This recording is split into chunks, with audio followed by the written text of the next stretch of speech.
সোহেলের খবর দেওয়া হয়েছে? হ্যাঁ হ্যাঁ, আইতাছে ও। আমা আমা আমা আব্বা, আমার দাফন কাফনের তো ব্যবস্থা করতে হয়। হক, তুমি যে কেনাকাটা কইরা ফেলাও। জি। খারা মাসুম ভাই, ওরে কয়ে দেন ওর টাকা দিয়ে যাতে খালার দাফন কাফন না হয়। ওর টাকা দিয়ে যদি খালার দাফন কাফন হয় তাহলে খালার আত্মা কষ্ট পাইব। এই জানোয়ারের টাকায় খালার দাফন কাফন হইব না। তোর লেগা খালা আম্মা কত কষ্ট করছে, খায়া না খায়া তোরে মানুষ করছে। আর তুই হচ্ছে একটা জানোয়ার, কুলাঙ্গার সন্তান। খালা আম্মা নিজের চিকিৎসা না করা সেই টাকাটাও তোর হাতে তুলে দিছে, আর তুই সেই টাকা দিয়ে কি করছিস এইটা কিন্তু আমি জানি। মানুষ কেমনে পারে নিজের মায়ের সাথে এমন আচরণ করতে আমি বুঝি না। একটা চাকরি পাইছস, ভালো বেতন পাস, কি করছ এত টাকা? নিজের বউ আর শ্বশুরের পিছনে বাংলাস। খালা আম্মা মনের কষ্টে আমার কি করে গেছে জানোস? খালা আম্মা মারা গেলে তার দাফন কাফনের টাকা দেন তুই না, আমি। এই অনেক কইছস, এতক্ষণ অনেক কইছস, আমি সহ্য করছি। কি ভাবছস আমি কিছু বুঝি না? নিজের ভালো সাজানোর চেষ্টা করস। শোন, আমার মা যে বলে গেছে যে তোর দাফন কাফন করতে, এর প্রমাণ কি? কোনো প্রমাণ আছে? নিজের তো মা নাই, এখন অন্যজন তার মার জন্য কিছু করবো সেটা সহ্য হয় না তোর।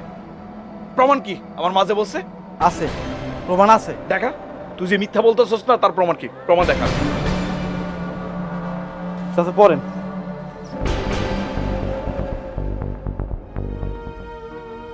এই চিঠিটা আমার গ্রামবাসীর উদ্দেশ্যে। এই চিঠিটা আপনারা যখন পড়বেন তখন হয়তো আমি আর এই পৃথিবীতে থাকবো না, কিন্তু আমি মারা যাওয়ার পর হয়তো সবাই আমার লাশ দাফন করার সময় আমার বাড়িতে আসবেন, আর নিয়ম অনুযায়ী আমার ছেলের কাছে আমার কাফনের টাকা চাইবেন।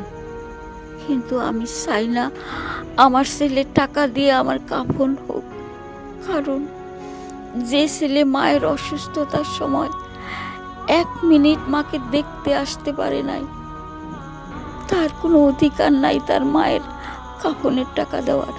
হয়তো সে তার নাম করার জন্য আমার কাফনের টাকা দিবে, কিন্তু তার মনে একটা বড় কষ্ট রয়ে যাবে যে বুড়ি মরে যাওয়ার পর আমার কাছ থেকে 10,000 টাকা নিয়ে গেছে। তাই কাফনের টাকা যদি নিতে হয় তাহলে আমার হাকিম ভাইয়ের ছেলে রবিনের কাছ থেকে নেবেন, কারণ রবিন আমার আরেকটা ছেলে। সে সব সময় আমার বিপদ আপদে আমার পাশে ছিল। একটা সন্তান হিসাবে যে দায়িত্ব সব রবিন পালন করছে। তাই গ্রামবাসীর কাছে আমার শেষ অনুরোধ, আমার শেষ ইচ্ছা আপনারা রাখবেন। বিআইনের যখন ইচ্ছা নাই যে সোহেলের টাকায় দাফন কাফন হোক, তাইলে সোহেলের টাকা পয়সা খরচ করে নষ্ট করে কাম কি? রবিনই কেনাকাটা করুক। সোহেলের বাপ জানতো যে সোহেল কখনো ভালো হইব না, তার জন্য 50,000 টাকা আমারে দিয়ে গেছে। আর সোহেলের মারে কইলাম যে 50,000 টাকা দিয়ে তুমি চিকিৎসা করাও। সোহেলের মা কয় এই কটাটা কি চিকিৎসা হইব? কতবার কইলাম সোহেলের মারে টাকাটা নিয়ে যাও। সোহেলের মা একদিন আইলো, কইলো যে আমার পোলার চাকরি হইব, আমার টাকাটা লাগবো। আমার পোলা চাকরি কইরা অনেক টাকা বেতন পাইবো, তখন আমার টাকাটা দিয়ে চিকিৎসা করাইব।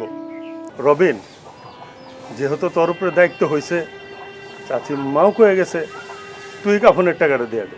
ঠিক আছে, আমি ব্যবস্থা করতেছি, তুমি চাচিরে দেখো।